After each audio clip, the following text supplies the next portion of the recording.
आज की क्लास में हम लोग सबसे पहले कुछ इम्पोर्टेंट फार्मूला हम लोग पढ़ने वाले हैं। इंटीग्रेशन का कुछ और इम्पोर्टेंट फार्मूला दिखने वाले हैं। सबसे पहले हेडिंग डालेंगे इंटीग्रल फार्मूला, और ट्राई करना है इसके पहले भी जितना फार्मूला लिखा दिया गया है सब फार्मूला को एक साथ लिख कर रखने की कोशिश करना है। जब याद करना पड़े या रिवीजन करना पड़े तो अच्छे से कर सके।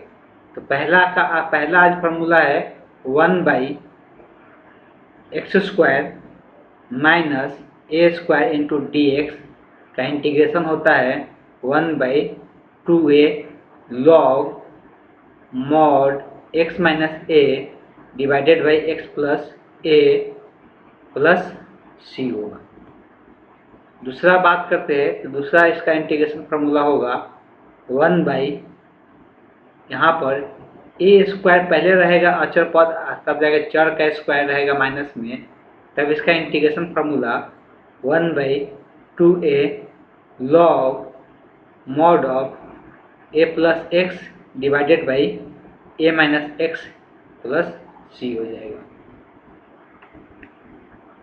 नोट डाउन सब चीज को करते चलना है।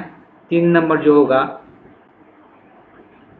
इंटीग्रल फार्मूला 1/, अभी जो माइनस हो रहा था ये यहाँ पर प्लस रहेगा, x² plus a² into d x बराबर 1/tan इनवर्स। एक तो tan इनवर्स पहले से हम लोग पढ़े हैं, लेकिन यहाँ पे ये अलग हो गया। यहाँ पर a आ गया, यहाँ पर इसके जगह पर 1 रहता था, डायरेक्ट tan इनवर्स x होता था। a के जगह पर 1 रहेगा तो अभी भी tan इनवर्स x ही रहेगा। ठीक, 4 नंबर फार्मूला होगा 1/√अंडर x² minus a² into d x.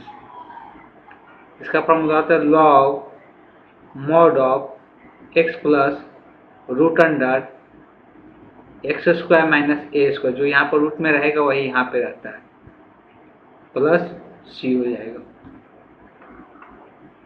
अभी टोटल हम लोग 6 यहाँ पर इंटीग्रल फार्मूला देखने वाले हैं। 5 नंबर जो होगा 1/√अंडर वहाँ पर x², यहाँ पे a² माइनस x² होगा इंटू डी एक्स। इसका हो जाता है sine inverse x/a plus c हो जाएगा। इस कैटेगरी का बस एक लास्ट वन बचा, तो लास्ट होता है 1/√अंडर x² प्लस a² रहेगा। प्लस में अगर रहेगा तब क्या होगा। 6 नंबर है, इसका हो जाता है formula log mod of x plus √root under x² plus a² plus c. सब चीज़ें थोड़ा सा आसान है, ध्यान क्या देना है। यहाँ पर देखिए x² माइनस a² है, यहाँ पर x² प्लस a² है, तो दोनों का सेम ही इंटीग्रल फार्मूला है, देख सकते हैं। सिर्फ यहाँ पर x² माइनस a² लिखा हुआ है, तो यहाँ पर x² माइनस a², तो यहाँ पर भी x² माइनस a², और यहाँ पर x² प्लस a² है, तो यहाँ पर भी x² प्लस a² है। ठीक, तो इस तरह से है, और यहाँ इसको याद रखना जरूरी है। ये दोनों में भी देख सकते हैं कुछ ना कुछ सिमिलरिटी दिख रहा है। यहाँ x² माइनस a² है, तो माइनस वाला x माइनस a ऊपर वाला, नीचे में x प्लस a। इसका उल्टा यहाँ पर हो जा रहा है a प्लस x, नीचे में a माइनस x हो जा रहा है। यहाँ पर थोड़ा सा ध्यान देंगे तो सारे फार्मूला याद हो जाएगा। अब कुछ पैटर्न आता है, जो कि अगर उस पैटर्न पर क्वेश्चन रहेगा तो हम लोग इस वाले फार्मूला पे कन्वर्ट करते हैं। क्या करते हैं, इस वाले फार्मूला पे कन्वर्ट करते हैं। जैसे अगर हम लोग बात करेंगे कि ये 7 नंबर का हम बात कर रहे हैं कि अगर कोई, अभी हम लोग देखिए यहाँ पे जो भी फार्मूला पड़े x² प्लस a² का, लेकिन अगर यहाँ पर द्विघात बहुपद दिया रहे, द्विघात बहुपद सभी को पता है ax² plus bx plus c होता है इंटू डी एक्स। तो इस द्विघात बहुपद को चेंज कर सकते हैं, और इस द्विघात बहुपद को पूर्ण वर्ग रूप में चेंज करना है। जब भी ऐसा क्वेश्चन दिया रहेगा, नीचे में द्विघात बहुपद रहेगा, इसको किस रूप में चेंज करना है, पूर्ण वर्ग के रूप में इसको चेंज करना है। इसको पूर्ण वर्ग के रूप में चेंज करके ही इस द्विघात बहुपद को हम लोग सॉल्व करेंगे। अगर किसी को पूर्ण वर्ग रूप में चेंज करिए, तो 10 क्लास में पढ़ाया गया था कि कोई भी अगर द्विघात बहुपद रहता है तो इसको पूर्ण वर्ग रूप में कैसे चेंज करेंगे। अब पूर्ण वर्ग रूप में चेंज करने के बाद उसको बनाएंगे कैसे, वो तो हम लोग बाद में चर्चा करेंगे, लेकिन पूर्ण वर्ग रूप में चेंज करना सिखाया गया था। पूर्ण वर्ग रूप में चेंज करना सिखाया गया था। तो एक तो है तरीका कि चेंज करना सीख जाओ, अगर तरीका नहीं सीखना है तो फार्मूला याद रख सकते हैं कि इसको पूर्ण वर्ग रूप में चेंज कर सकते हैं।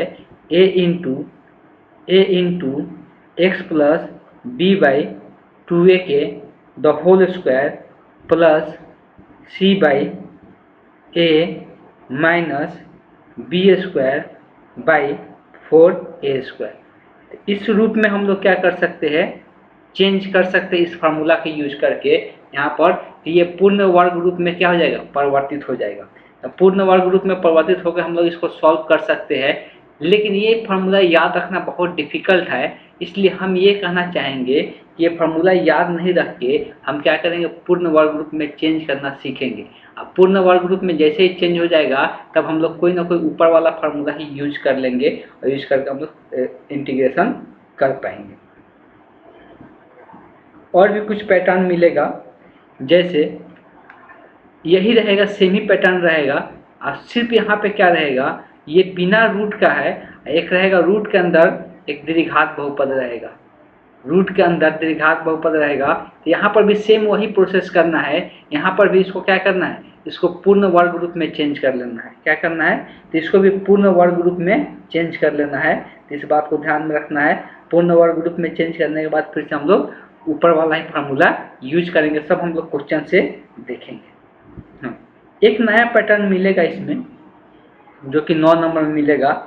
अगर ऊपर में सिर्फ यहाँ पे 1 रहा था, अब ऊपर में क्या रहेगा, रैखिक बहुपद रहे। ऊपर में क्या रहे, रैखिक बहुपद रहे, और नीचे में क्या रहे, द्विघात बहुपद रहे। ऊपर में रैखिक बहुपद रहे और नीचे में द्विघात बहुपद रहे। तो इस केस में इंटीग्रेशन करने का तरीका क्या होगा। इस केस में इंटीग्रेशन करने का तरीका ये होगा कि जो नीचे वाला है उसको इस रूप में चेंज करना है, नीचे वाला को चेंज करना है, ऊपर वाला के साथ तुलना करना है, एक अचर पद लेना है dy/dx, नीचे वाला का इंटीग्रेशन डिफरेंशिएशन कर देना है, प्लस b आएगा। और यहाँ से a और b का मान क्या करना है, सॉल्व कर लेना है। यहाँ से क्या करना है, जो नीचे वाला रहेगा उसको ऊपर वाला के पद में चेंज करेंगे।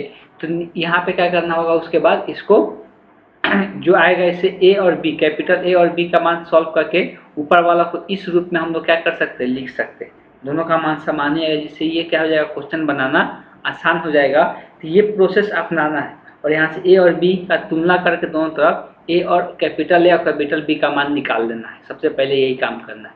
ये सब के सब हम लोग क्वेश्चन समझेंगे। अभी थोड़ा सा बस हिंट्स दे रहे करना क्या रहेगा। सेम यही रहेगा, लेकिन यहाँ पर दिक्कत क्या रहेगा कि जब ये रूट के अंदर रहेगा, जो द्विघात बहुपद नीचे में है वो कहाँ पे रहेगा, रूट के अंदर रहेगा। तो उस केस में भी सेमी प्रोसेस अप्लाई करना, उस केस में भी क्या करना है, सेमी प्रोसेस अप्लाई करना है। ये रहे या 10 नंबर में लिख देते हैं, या ये रहे, दोनों केस में सेमी प्रोसेस अप्लाई करना है। थोड़ा सा वेट कर ले, हैंग कर रहा है लैपटॉप। दोनों केस में अगर ये रूट के अंदर भी रहेगा तो यही प्रोसेस अप्लाई करना है। रूट के अंदर भी रहेगा तो सेमी प्रोसेस अप्लाई करके इसको सॉल्व करना है। बात समझ में आ गया। तो ये था, इसमें से 6 को तो फार्मूला हुआ, 4 को ये तरीका हुआ पहले चेंज करके इसको सॉल्व करने का, इंटीग्रेशन सॉल्व करने का। अब 1-2 फार्मूला जो अब हम लोग डायरेक्ट यूज करेंगे। डायरेक्ट यूज करने का मतलब क्या है कि हम लोग देख रहे थे जब ऊपर का नीचे का डिफरेंशिएशन अगर ऊपर में रहता है, नीचे का डिफरेंशिएशन, ये नीचे वाला पद का डेरिवेटिव अगर ऊपर में रहता है तो इसके लिए हम लोग क्या बोलते थे कि नीचे वाला को t सब्स्टिट्यूट कर दो और तब इंटीग्रेशन करो। तो यहाँ पे अब हम लोग डायरेक्ट करेंगे। जब भी नीचे का डेरिवेटिव ऊपर में रहेगा तो इसको लिख सकते हैं, इसको ये ln होता है, लेकिन हम log लिख रहे हैं इसलिए बुक में log ही यूज किया गया है हर एक जगह ln की जगह।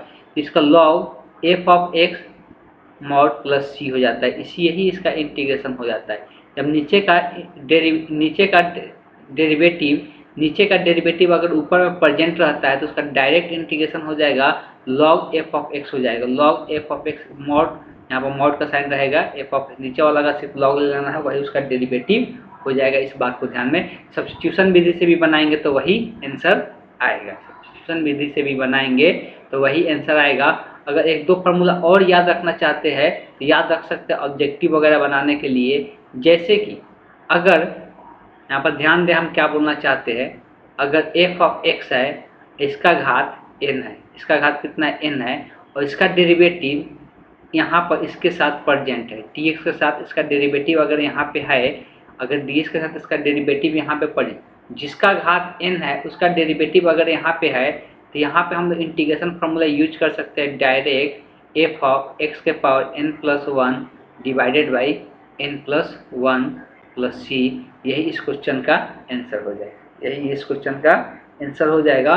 तो बस ध्यान यही देना है कि जब भी ऐसा रहे कि यहाँ पे f ऑफ x के पावर कुछ भी रहे, 1 रहे, 2 रहे, 3 रहे, 4 रहे, उसका डेरिवेटिव अगर यहाँ पे रहेगा तो सेम घात वाला फार्मूला यूज कर लेना है। सेम क्या करना है, घात वाला फार्मूला यूज कर लेना है। और इस केस में नीचे और ऊपर ध्यान देना है, नीचे का डेरिवेटिव अगर ऊपर में है तो ये फार्मूला यूज कर लेना है। सभी हम दिखाएंगे कि हम लोग कब यूज करेंगे ये सब। ये दोनों को दोनों हम लोग क्या कर रहे थे, प्रतिस्थापन विधि से बना रहे थे।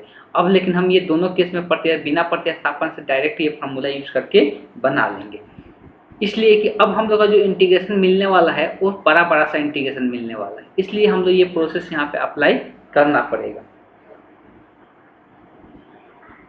चलिए तो अब कुछ क्वेश्चन हम लोग सॉल्व करने की कोशिश करते हैं। सबसे पहले कुछ इस बात को भी ध्यान देना दीजिएगा लोग कि सभी के पास ये होना चाहिए कि फार्मूला ध्यान में होना चाहिए। फार्मूला ध्यान में नहीं रहेगा तो वैसे कि नहीं बनेगा, तो फार्मूला सभी को ध्यान में रखना है क्वेश्चन को सॉल्व करने के लिए।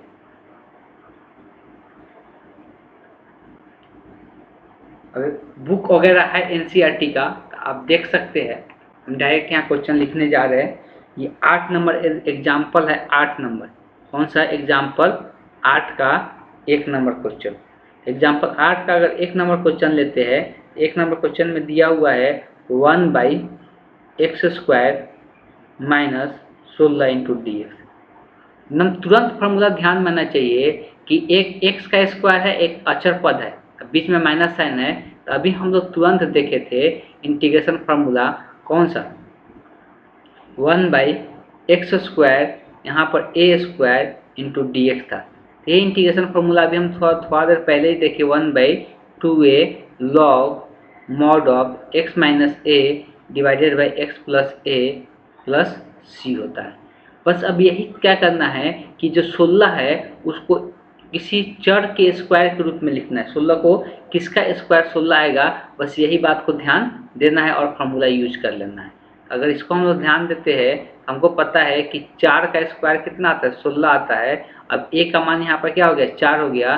तो अब इस फार्मूला से अगर ध्यान देंगे, इस फार्मूला से आंसर क्या आएगा, हम फार्मूला यूज करने जाए तो 1/2a, तो a का मान 4 log mod of x minus 4 divided by x plus 4 plus c हो जाएगा। तो यही इस क्वेश्चन का क्या हो जाएगा, आंसर हो जाएगा। यही इस क्वेश्चन का आंसर हो जाएगा। तो यहाँ से हम लोग का यही आंसर निकल के, इसको सिंप्लीफाई करना है कर सकते हैं, एक स्टेप और लिख सकते हैं। नीचे में यहाँ पर क्या आ जाएगा, वो 1/8 log mod of x minus 4 divided by x plus 4 plus c। यही इस क्वेश्चन का आंसर होता है। ये 8 नंबर का 1 नंबर था। अब एग्जाम्पल 8 का हम दूसरे क्वेश्चन को देख रहे हैं। 8 का 2 नंबर का क्वेश्चन अगर देखा जाए, 2 नंबर क्वेश्चन क्या दिया गया है, 8 का 2 नंबर दिया गया है 1/√2x minus x² into dx। अब देखो यहाँ पे जो रूट के अंदर है, अब सिंपली यहाँ पे दिख रहा है कि जो रूट के अंदर है एक चर और एक अचर पद नहीं है, ये एक द्विघात बहुपद पूरा दिख रहा है। इसमें x वाला भी पद दे दिया है। अगर एक चर वाला एक अचर वाला सिर्फ पद रहता तब हम लोग डायरेक्ट फॉर्मूला पे चले जाते। ये एक द्विघात बहुपद दे दिया है। अभी थोड़ा देर ही पहले बताया कि ये फॉर्मेट कि अगर रूट के अंदर द्विघात दे या डायरेक्ट नीचे में द्विघात रहे उसको पूर्ण वर्ग रूप में चेंज करना है। किसमें चेंज करना है? इसको सबसे पहले हमारा प्रोसेस है कि इसको पूर्ण वर्ग रूप में चेंज करें। तो पूर्ण वर्ग रूप में चेंज करने के लिए सबसे पहला बात क्या ध्यान में रखना है, जो एक्स स्क्वायर का गुणांक है वो पॉजिटिव होना चाहिए। फिर से 10 क्लास वाला प्रोसेस याद कराते हैं कि जब सबसे पहला काम करना है एक्स का गुणांक हमेशा 1 बनाना है। एक्स स्क्वायर वाला का गुणांक कितना बनाना है? 1 बनाना है। अभी कितना है? आगे कुछ लिखा नहीं है, माइनस लिखा है तो -1 है, इसीलिए -1 क्या करो? कॉमन कर लो, या सिर्फ बोल सकते हैं माइनस कॉमन कर लो। तो क्या बचेगा? ब्रैकेट एक्स स्क्वायर जो माइनस में है वो प्लस में हो जाएगा। अब ये क्या होता है, पूर्ण वर्ग रूप में चेंज करने के लिए हम लोग दो फार्मूलाओं का बात करते हैं। दो फार्मूला का बात करते हैं, इसको पहला शुरुआती दौर है इसलिए हम लोग अच्छे से समझने की कोशिश करेंगे। तो हम दो फार्मूला का बात करते हैं पूर्ण वर्ग रूप में चेंज करने के लिए। एक होता है कि a square minus 2ab plus b square. तो ये हो जाता है ए माइनस बी के द होल स्क्वायर, या तो इस पर चेंज किया जाएगा a square plus 2ab plus b square, इसलिए चेंज हो जाएगा ए प्लस बी के द होल स्क्वायर। ठीक है, तो यही दो फार्मूला ध्यान में रखना था। कब कौन सा फार्मूला यूज करना है? जब भी जो एक्स वाला का गुणांक अगर निगेटिव रहेगा तो इस फार्मूला पे लाना है पहला वाला। अगर एक्स का गुणांक अगर पॉजिटिव रहेगा तो ये वाला फार्मूला पर इसको लाना है। तो हमको इस वाले को इस रूप में पहले लिखना है, तभी जाके इसी को हम लोग बोलते हैं ये पूर्ण वर्ग रूप, इस रूप में चेंज हो पाएगा। तो यहाँ पर साफ साफ सभी को दिखाई दे रहा होगा कि यहाँ पर जो a है तो a के स्क्वायर की जगह यहाँ पर क्या है? एक्स स्क्वायर है, ये ठीक है। उसके बाद क्या चाहिए? 2 के बाद a का मान पता चल चुका है x है। अब ये b का मान कैसे पता चलेगा? तो b का मान ध्यान में रखना है, जो यहाँ पे x के आगे लिखा रहता है उसको 2 से भाग कर दो तो वही b का मान होता है। जो x का आगे लिखा रहता है इसका हमेशा आधा कर दिया करो। तो x का आगे 2 लिखा हुआ है तो 2 का आधा कितना हो जाएगा? 1 हो जाएगा, यही b का मान हो जाएगा। और जब b का मान पता चल गया तो हमको देखो ये इतना ये सॉल्व करना, ये लगभग वही चीज़ आ जाएगा जो इसमें दिया गया है। लेकिन हम फार्मूला पर लाने के लिए हमको b का स्क्वायर भी लिखना पड़ेगा, लेकिन ये वाला टर्म इसमें नहीं है क्या? 1 का स्क्वायर है इसमें नहीं है। इसको बैलेंस करने के लिए -1 स्क्वायर लिखना पड़ता है। तो -1 का स्क्वायर, तो अब ये बैलेंस हो जाएगा।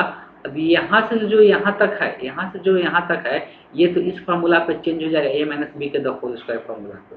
क्या देखने को मिलेगा? यहाँ पे चेंज हो जाएगा, तो ये हो जाएगा x minus B, a minus B के द होल स्क्वायर और फिर -1 के स्क्वायर। अब ये जैसे ये पूर्ण वर्ग रूप में चेंज हो गया तो ये माइनस से गुना कर दो, तो माइनस से गुना करेंगे तो ये प्लस में बन जाएगा, तो 1 के स्क्वायर प्लस में हो जाएगा और ये माइनस में हो जाएगा। ये पूर्ण वर्ग रूप में चेंज करने का तरीका हुआ। ठीक, दो क्वेश्चन और दिखाएंगे जिसमें हम पूर्ण वर्ग रूप में चेंज करेंगे, तो अगर किसी को नहीं भी आता है चेंज करने तो आसानी से वो सीख जाएगा। अब यहाँ पे हम लोग सब्स्टिट्यूट करेंगे इंटीग्रेशन में, इसके जगह पर तो 1 बाई ये जो रूट के अंदर था इसी का मान कितना आया है? 1 का स्क्वायर माइनस एक्स माइनस 1 के स्क्वायर इंटू डी एक्स। अभी ध्यान ये देना है कि हम जो इंटीग्रेशन फार्मूला पढ़े हैं, कौन सा पढ़े? A square minus x square. Integration formula भी हम लोग क्या पढ़े कि 1 बाई रूट अंडर रूट वाला a square minus x square into d x. यही इंटीग्रेशन फार्मूला हम अभी पढ़े थे। अब इसका इंटीग्रेशन जो फार्मूला था वो क्या था? तो इसका जो इंटीग्रेशन फार्मूला था अभी हम लोग तुरंत देखे थे कि अगर ये कितना नंबर पे लिखवाए थे, तभी को ये भी याद होना चाहिए कि एक्स स्क्वायर माइनस ए स्क्वायर ये 5 नंबर का फार्मूला था। और इसका इंटीग्रेशन फार्मूला हम लोग क्या लिखे थे? Sine inverse x by a plus c लिखे। अब देखिए ये और इसमें अंतर क्या है? यहाँ ए के जगह 1 है, 1 के स्क्वायर, लेकिन यहाँ एक्स के जगह क्या है?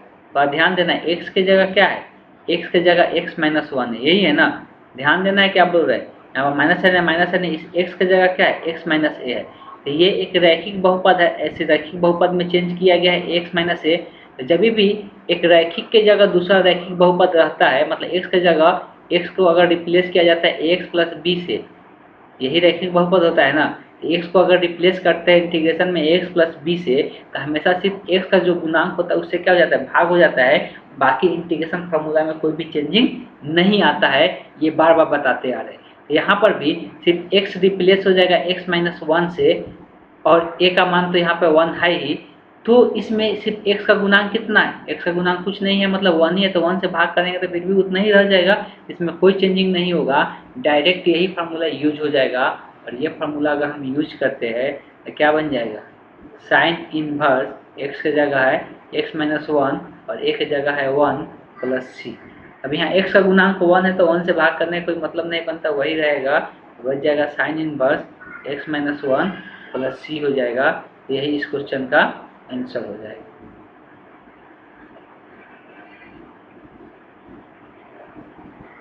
ये था 2 नंबर। अगर यहाँ पे हम लोग प्रतिस्थापन ही लगाते, प्रतिस्थापन कैसे लगाते, तो ये x माइनस 1 को हम क्या मान लेते, x माइनस 1 को हम t मान लेते। x माइनस 1 को क्या करते, x माइनस 1 को t मान लेते, तो यहाँ पर a square minus t square आ जाता, तो डायरेक्ट फार्मूला यूज करें तो वही आंसर आएगा। इस बात को ध्यान में रखना है, कभी भी x रिप्लेस हो रहा है किसी रैखिक बहुपद से, तो इंटीग्रेशन का फार्मूला सेम ही यूज करना है, सिर्फ x के गुणांक से क्या कर देना है, भाग कर देना है। ये बार बार हम सभी को समझा है, इस बात को ध्यान में रखना है।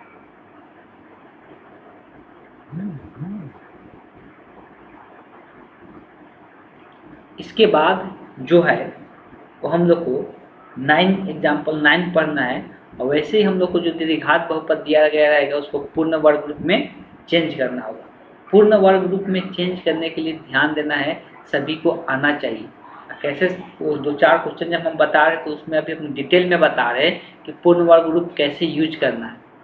इसलिए सभी को अभी शुरुआती जो है उसमें सभी को ध्यान देना है कि हम किस प्रकार से एक रैखिक बहुपद को पूर्ण वर्ग रूप में परिवर्तन कर रहे हैं। इसलिए अभी जितना भी 3, 4, 5, 6 क्वेश्चन जितना भी बताएंगे, हम वहाँ पे पूर्ण वर्ग रूप में चेंज करना पूरे डिटेल में बताएंगे। वो फार्मूला भी यूज कर सकते हैं, लेकिन फार्मूला जब यूज करेंगे तो वो बड़ा सा फार्मूला याद रखना पड़ेगा पूर्ण वर्ग रूप में चेंज करने के लिए, कि बहुत ज़्यादा वो डिफिकल्ट हो जाएगा याद रखना। इसलिए सभी को पूर्ण वर्ग रूप में चेंज करने आना चाहिए। आज का क्लास हम ज़्यादा लंबा नहीं करेंगे, आज का क्लास हम यहीं पर एंड करते हैं। नेक्स्ट क्लास में हम लोग और भी क्वेश्चन एग्जाम्पल नंबर 9 डिस्कस करेंगे।